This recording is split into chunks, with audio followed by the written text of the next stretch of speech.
hari igihe umuntu agenda kuba yuko relationship irangiye ariko ibikorwa bye bigaragaza yuko relationship yenetse bucece utabizi.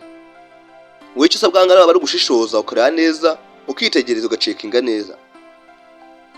Kandi ikibazo nuko abantu benshi babimenya igihe umutima wabo umaze gukomereka uramaje kwangirika, bityo bakisama basandaye bakisanga amazi yarenze inkombe. Kandi amazi yarenze inkombe kuzagarabirwana cyane ndetse bisa nko bitanashoboka. Uyu munsi tugiye kuvuga ibintu birindwi bituma umuntu agenda bucece wowe utabizi. Wowe icyo usabwa ni ukwigira video kugeza ku musozo kushobora gusobanukirwa ndetse no kumenya byimbitse, kubera ko iyi video irimo inama nyinshi ndetse n'udushya. Niba nk'uko iyi video yagufashije uyisharinga kugira ngo n'umuntu nawe yisharinze abyungukiyemo bityo twese kubana gatanu ku kandi. Niba munyemereye bureka tutangire ikintu cya mbere. Ikintu cya mbere, communication itangira kubura ku muvuduko uri hejuru cyangwa se itangira kugabanuka ku muvuduko uri hejuru cyane. Kandi communication ni ingenzi muri buri kintu cyose, kubera ko hagati ikintu n'ikindi ngo byumvikane nuko babayemo communication bityo bakumvikana neza. Umuntu wahoraga agusuhuza akwandikira ashaka kumenya amakuru yawe akaba atangiye guceceka, nta calling, nta message, nta interest, menya ko ikibazo gikomeye cyane afite n'umuntu asigaye yitaho. Naho kabiri, ndagishaka kumana nawe umwanya munini cyane cyangwa se ndagishaka kumana nawe igihe kinini cyane.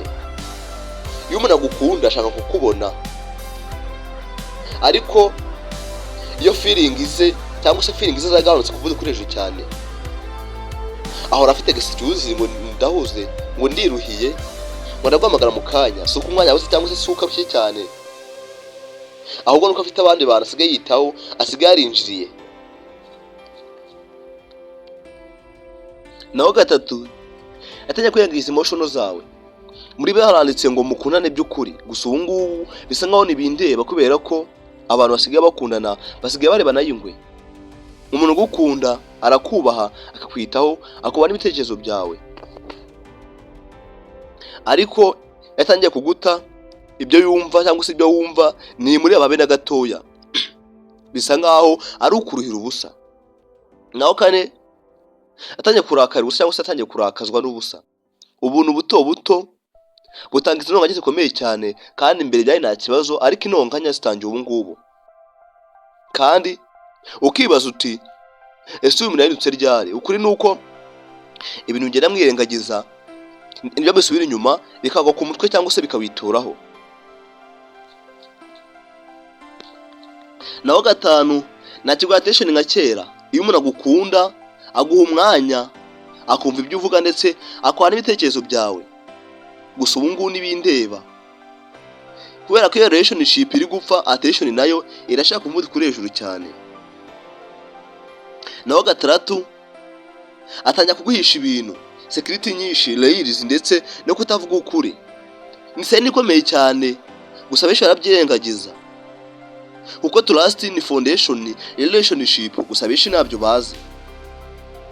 Ariko biba byiza twakubahana tukumvikana, kubera ko urukundo ruta byose. Muri Bibiliya haranditse ngo urukundo rya neza kandi rurihangana. Aho nawe Agukoresha 13:4.